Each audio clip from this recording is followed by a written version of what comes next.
আমি এখন বসে আছি পাপুয়া নিউগিনির একদম পোর্ট মরিসবি শহরের মোরাতারা একটি এলাকার মধ্যে। পাপুয়া নিউগিনি হচ্ছে যে পুরোটা হচ্ছে যে পাহাড় আর পাহাড়। এই দেশে এমনও কিছু বাঙালি আছে যারা পার ডে না হলেও 1 কোটি টাকার মতো বাংলা টাকা সেল করে।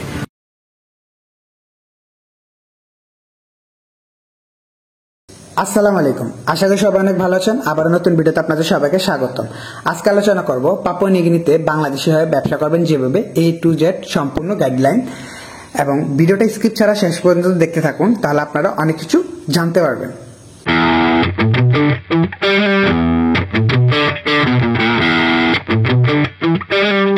অনেকে এখন ইউরোপ, কানাডা বা USA যেতে চায়, কিন্তু বাস্তবে ভিসা পাওয়া কঠিন হয়ে পড়েছে। এদিকে পাপুয়া নিউগিনি এক অচেনা দেশ, কিন্তু ব্যবসার জন্য এখানে অনেক চমৎকার সুযোগ আছে।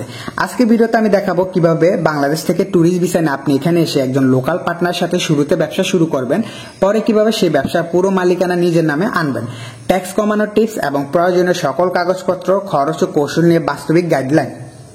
ভিডিও শুরু করার আগে আমি আপনাদেরকে একটা ইনফরমেশন জানিয়ে রাখি। আমার একটা নতুন চ্যানেল আছে, যেটা নাম হচ্ছে যে আমার স্ক্রিনে দেখতে পাবেন, নতুন ইজ লাইভ। এই চ্যানেলে আমি খুব শীঘ্রই প্রত্যেকদিন লাইভে আসার ট্রাই করব, এবং এটার মধ্যে যারা অনেকটা প্রশ্ন থাকে তারা আমাকে লাইভ স্ট্রিমে আপনাদের প্রশ্নগুলো করতে পারবেন, যেগুলো আমি লাইভে আপনাদেরকে উত্তর দিয়ে দিব। তো এই চ্যানেল আপনারা সাবস্ক্রাইব করে রাখেন, খুব শীঘ্রই আমি আপনাদেরকে সময় জানিয়ে রাখবো কখন থেকে আমি এটাতে লাইভ আসবো।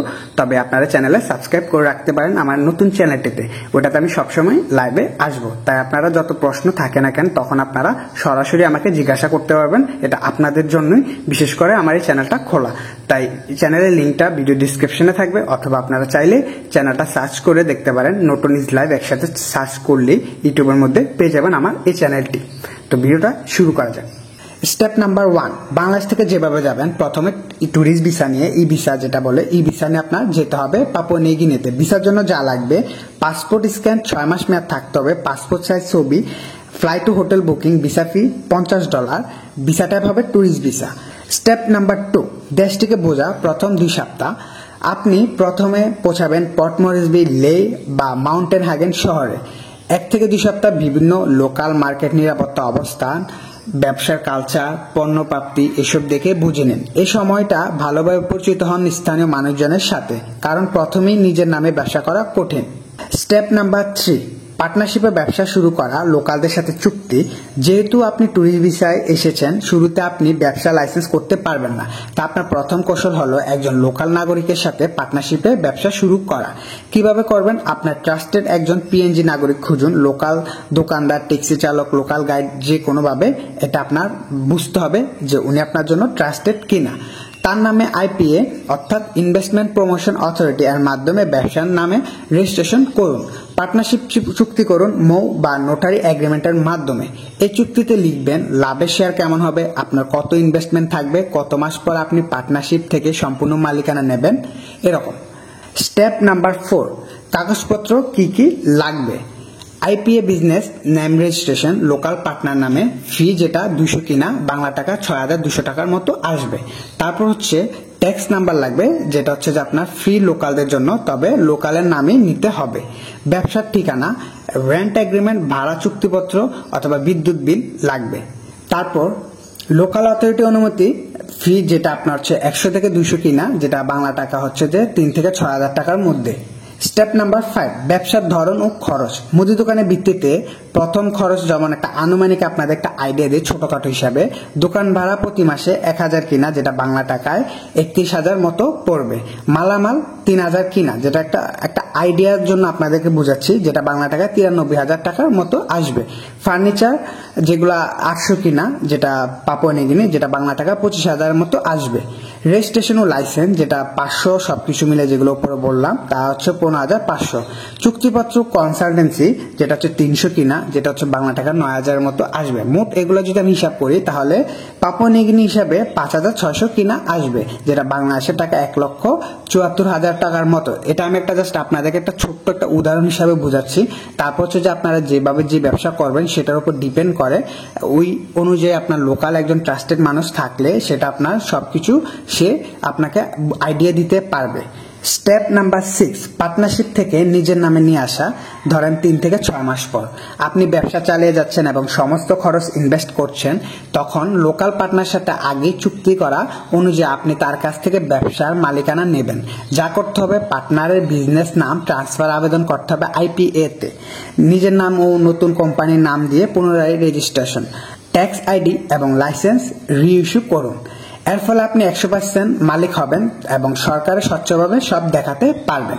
স্টেপ নাম্বার 7, ট্যাক্স ও আইনি সুবিধা। পিএনজিতে SME ব্যবসার ট্যাক্স রেট তুলনামূলক কম। যদি ব্যবসায় লোকাল কর্মচারী নিয়োগ করেন তাহলে অতিরিক্ত সুবিধা পাবেন। পরবর্তীতে আপনি চাইলে ইনভেস্টর ভিসা বা লং টার্ম বিজনেস ভিসার জন্য আবেদন করতে পারবেন। অতিরিক্ত টিপস: একজন কনফিডেন্ট লোকাল কনসালটেন্ট বা অ্যাকাউন্টেন্ট রাখুন। ব্যবসায়ী লোকালদের অংশগ্রহণ থাকলে কমিউনিটি সাপোর্ট পাবেন। ধাপে ধাপে লাইসেন্স নিন, হুট করে বড় ব্যবসায় যাবেন না। সুরক্ষা বিষয়ে সিরিয়াস থাকুন। দোকানে সিসিটিভি, গ্রিল, নিরাপত্তার দরজা লাগান। তবে আপনার টাকার জন্য হিসাব যেগুলো দেখাশোনার জন্য আমি সাজেস্ট করব, এটা আপনার বিশ্বস্ত বাংলাদেশি থেকে একজনকে নিয়ে রাখুন। আর সাথে সবসময় সিসিটিভি ক্যামেরা তো থাকবে। ভিডিওর মাঝখানে আমি আপনাদেরকে একটা জিনিস জানাতে চাই, সেটা হচ্ছে যারা নিজেরাই নিজেদের বাংলাদেশের সবচেয়ে বড় ট্রাভেল এজেন্সি বলে দাবি করে, তাদের সার্ভিসের ভিতরে কেমন ফাঁপা আর দায়িত্বজ্ঞানহীনতা আছে সেটা আমি নিজের অভিজ্ঞতায় দেখেছি। ফ্লাইট এক্সপার্টের মতো প্রতিষ্ঠানে আপনাদের যদি কোনো অভিযোগ থাকে সেটা আপনি জানাতে পারবেন না কোনো স্বাধীন সিস্টেমে, কারণ সেলস টিমের ভুল হলো অভিযোগ জানাতে সেই সেলস টিমকে। অ্যাকাউন্ট ডিপার্টমেন্ট আর মেন ম্যানেজারের ভূমিকা এতটা অদৃশ্য যেন তারা দায় নেওয়ার জন্যই নেই। এই ভিডিওতে শুধু হালকা ইঙ্গিত দিলাম, সামনে প্রতিটি ভিডিওতে প্রমাণসহ আপনাদের সামনে সব তুলে ধরবো, কারণ এই অভিজ্ঞতা আমার একার না, অনেকেই মুখ বন্ধ করে কষ্ট সহ্য করে এগুলা বলতে পারছে না। হয়তো অনেকটা এইভাবে ফেস করছে, বাট আমি যেগুলো ফেস করছি সেগুলো আপনারা সামনে বিস্তারিত আমি স্টেপ বাই স্টেপ আপনাদের সবকিছু প্রমাণসহ নেক্সট একটা ভিডিওতে আমি দেখাবো। তাই আগে থেকে আপনাদেরকে একটা ইঙ্গিত দিয়ে রাখলাম, আপনাদের নিরাপত্তার জন্য ফ্লাইট এক্সপার্ট থেকে এড়িয়ে চলুন। আপনারা লোকাল এজেন্সি থেকে টিকিট কাটুন। বাকি বিস্তারিত সবকিছু পরবর্তীতে ভিডিওতে আমি বিস্তারিত প্রমাণসহ দেখাবো। এখন শেষ কথা, পাপুয়া নিউ গিনি হতে পারে আপনার ব্যবসা শুরু করার নতুন ঠিকানা, যদি আপনি সঠিক প্ল্যান, কৌশল আর বাস্তবিক আইডিয়া নিয়ে আগান। এই ভিডিওতে যত কিছু বলেছি সব বাস্তবতা অভিজ্ঞতা থেকে বলা, আর সামনে আরো বিস্তারিত ভিডিও আসছে ব্যবসা নিয়ে, তারপর হচ্ছে আরো অনেক কিছু বিস্তারিত জানতে পারবেন। যারা চ্যানেলে নতুন আসছেন তারা সাবস্ক্রাইব করে রাখতে পারেন, তাহলে পাপুয়া নিউ গিনি নিয়ে আরো সামনে যে সকল আপডেট আমি আপনাদেরকে দিব তা আপনারা সবাই জানতে পারবেন। এবং যারা আমি আগে পুরনো ভিডিওর মধ্যে বলেছি যে পুরনো নতুন যে ভিডিওগুলো নিয়ে আমি আসবো, তা আমি ধাপে ধাপে একটার পর একটা ভিডিও আপলোড করব, তা আপনারা সবগুলা দেখার চেষ্টা করবেন। আপনারা যদি প্রত্যেকটা ভিডিও দেখেন তাহলে আপনাদের লাভ, কারণ আপনারা অনেক কিছু জানতে বুঝতে পারবেন। তাই আজকের এই ভিডিওটা আমি এইদিকে শেষ করতেছি। তো ততদিন ভালো থাকেন, সুস্থ থাকেন, নতুন ভিডিও অপেক্ষা করেন। আল্লাহ হাফেজ।